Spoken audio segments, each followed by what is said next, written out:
Beaucoup de femmes sont prêtes à aimer, vraiment. Elles s'engagent avec tout leur être, les bras ouverts, le cœur grand, parfois sans filet. Elles donnent sans compter, s'abandonnent sans condition, investissent sans garde-fou.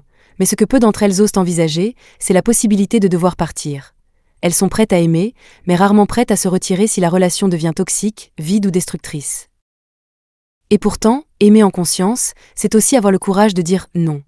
C'est comprendre que toute union contient en elle-même la possibilité d'une désunion, que l'engagement n'est pas un emprisonnement, mais un choix renouvelé, et que ce choix, on doit être prête à le remettre en question si l'amour devient compromis, si le respect s'effrite, si la dignité se perd. Parce qu'aimer vraiment, c'est aussi se garder la liberté intérieure de partir si rester signifie s'oublier. Une relation saine exige que tu saches poser la question essentielle. Suis-je capable de quitter ce que j'aime, si cela cesse de me faire du bien ?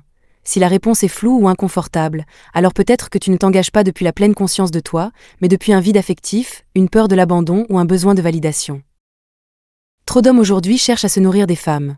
Non pas dans une dynamique d'échange, mais de consommation.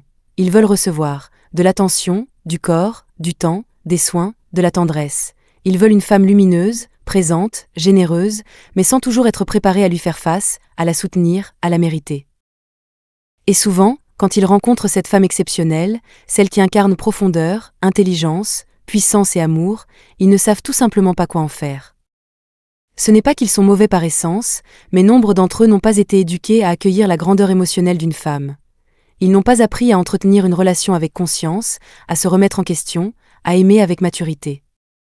Ils sont perdus face à une femme qui sait ce qu'elle veut, parce qu'eux-mêmes ne se sont pas encore suffisamment définis. Beaucoup fonctionnent sur le mode de la gratification immédiate, du plaisir sans responsabilité, de l'attachement sans implication. Le problème n'est pas tant dans leur désir d'une femme incroyable, c'est dans leur incapacité à se tenir à sa hauteur une fois qu'ils l'ont trouvée, parce que recevoir une femme complète demande d'être un homme complet. Cela demande des efforts, une volonté de croissance, une conscience de soi et une vision du futur. Et beaucoup, malheureusement, s'arrêtent à la conquête, sans jamais réfléchir à ce qu'ils construiront après. Le masculin, en général, entre dans la relation après avoir calculé. Il se demande ce qu'il devra donner, ce qu'il pourrait perdre, ce que ça lui coûtera.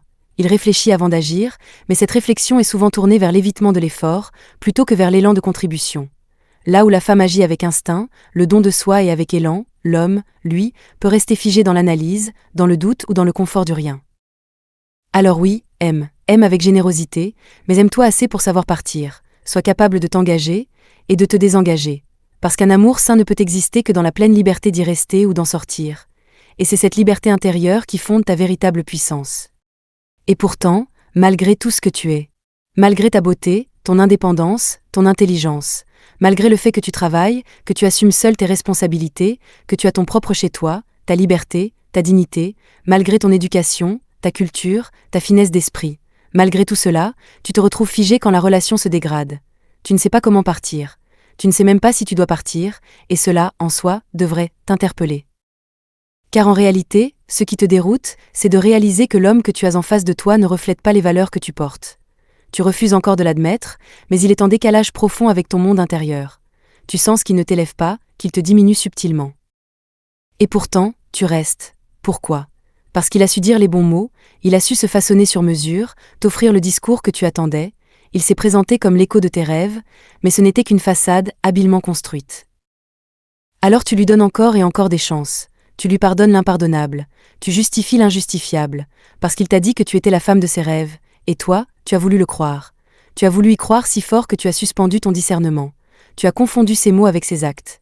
Tu as voulu qu'il soit cet homme, même quand les preuves disaient le contraire.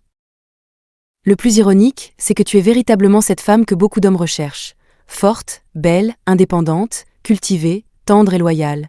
Mais tu l'as oubliée. Tu as oublié ta valeur dans les bras d'un homme qui ne la reconnaît pas. Tu t'es engagé sans plan de secours, sans stratégie de repli.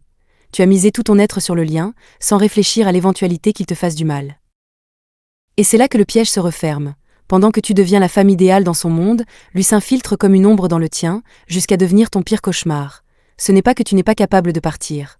C'est que tu n'as pas intégré l'idée que tu pourrais un jour devoir le faire. Tu t'es engagé sans te protéger. Tu t'es donné sans filet de sécurité. Il est vital que tu comprennes cela. Si, lorsque tu aimes, tu n'envisages que le don de soi, le sacrifice, l'attente, sans jamais poser la question du respect, de la réciprocité ou de la sortie possible. Alors tu ne t'aimes pas encore assez. Parce qu'aimer, ce n'est pas t'oublier. Aimer, ce n'est pas te rendre disponible au point de t'exposer à être exploité. Alors au début, c'est vrai, les hommes sincères et les hommes manipulateurs se ressemblent. Ils savent ce qu'il faut dire, comment se tenir, comment gagner ta confiance. Ce n'est qu'avec le temps, et surtout grâce à ton discernement, que les vérités se dévoilent. Et lorsque tu découvres que ce qu'il t'a montré n'était qu'un masque, tu dois avoir le courage de partir, sans hésiter, sans te justifier. C'est pourquoi, avant de chercher à t'engager, tu dois apprendre à penser séparation. Pas par cynisme, mais par lucidité. Parce que l'amour vrai n'exclut pas la conscience, il exige. Tu dois être capable de dire non, de reculer, de poser des limites nettes. C'est ton système de protection, ta structure interne. Sans cela, tu t'exposes. Tu te rends vulnérable, non pas parce que tu aimes, mais parce que tu n'as pas su protéger ce que tu es. Alors travaille tes fondations, fortifie tes repères. Ne cherche plus à être choisi. Apprends à choisir, et n'oublie jamais que c'est dans ta capacité à partir que réside, bien souvent, ta véritable puissance.